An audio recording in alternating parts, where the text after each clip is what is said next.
Nou ja, ik zit er wel in dat blije gevoel. Ja. Dus, ja, dat is natuurlijk inderdaad een lange reis van. En daar kan ik wel even over nadenken. Maar echt dat rust komen, dat komt deze week een beetje. Dus ja, dat euforische gevoel, dat bloed wel even hingen.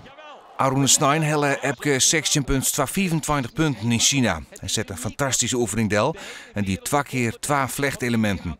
Goed voor een gouden plak en een stream reacties. Vol van vrienden, familie, felicitaties. Marieke van Mark Rutte, hij heeft nu geprobeerd te buien, dat lukte net, maar toch nog even een sms'je teruggestuurd. En ja, indirect van de koning nog de felicitaties terugkregen, dus het is goed aankomen in Nederland. Indirect, hoe ging dat dan? Nou ja, via de delegatieleider kreeg hij hier en die hield ik weer via een oren persoon is maar hij had het in ieder geval mij gekregen.